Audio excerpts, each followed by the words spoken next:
This is one of the biggest church in the world.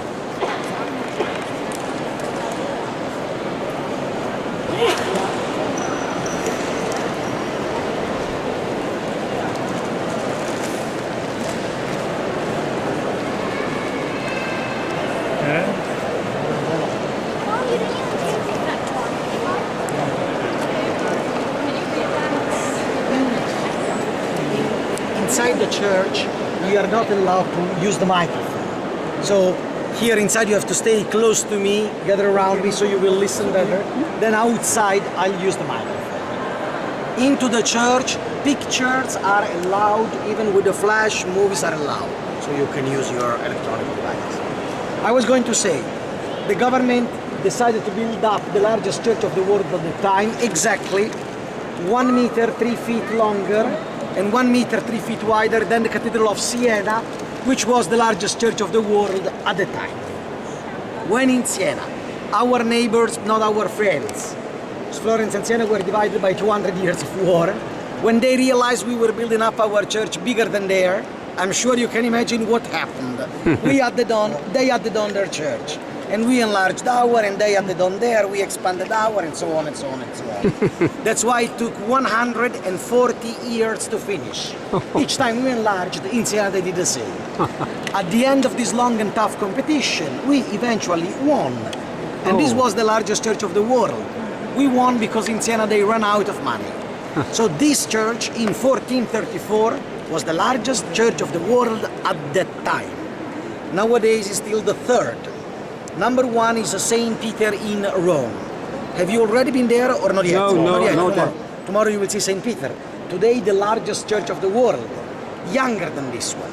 St. Peter is 1506 to 1669. This is 1296 to 1434. So this is 230 years older. The second one is in England. It's the St. Paul's Cathedral of London, 1700s. Then I have to be 100% honest and fair with you. I am a born native Florentine, this is my hometown. I like to emphasize how special is everything here. If you go to Milan in northern Italy, they used to say that their cathedral is the third. And both of us are right, no one is telling you a lie. It depends what you consider. This church is longer and larger than the Cathedral of Milan, which is higher. So by footprint, by surface, this is number 3. By volume, this is number 4. It's not a big difference. But it's funny, we are still in competition today with Milan 700 years ago. Are you still expanding? No, not anymore, because now we can destroy those wonderful walls. And for your curiosity and knowledge, number 5 is the Cathedral of Cologne, Germany. Number 6 is Sevilla, Spain. And number 7 is Notre Dame in Paris, France. The church is huge.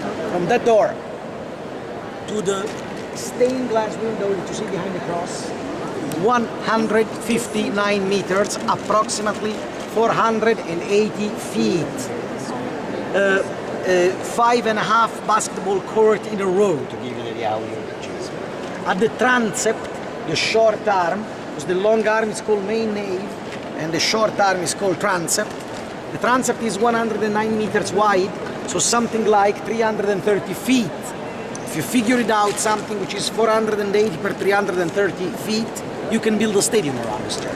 It's bigger than 2 football fields side by side.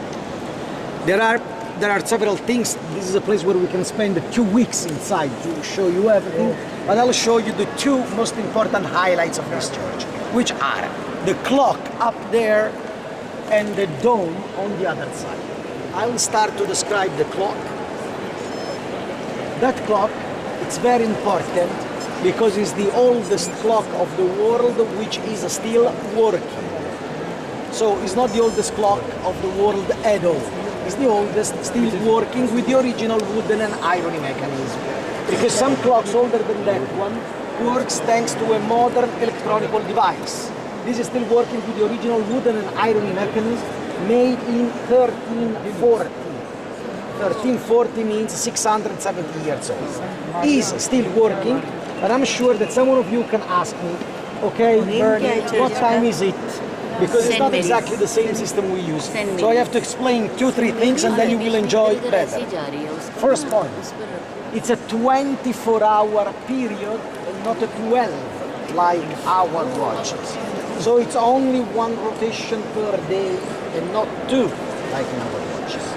Second point, rotation sense is counterclockwise, from left to the right. You see the number 1 is here, so the arm is going this way and not this way like our watches. Third point, only one arm works and is the longest one, is the arm of the hours, no arm for the minutes. Don't be surprised of it, this is a church of 1340, this is a clock of 1340. At the time, fortunately for them, the people didn't have a busy schedule in life as we have today, so hours are more than enough. It's not necessary to see them by the way. In any slice you can see half hour and 15 minutes. But the most important point is another one.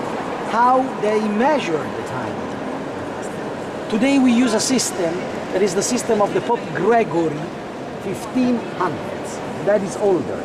Pope Gregory changed the calendar.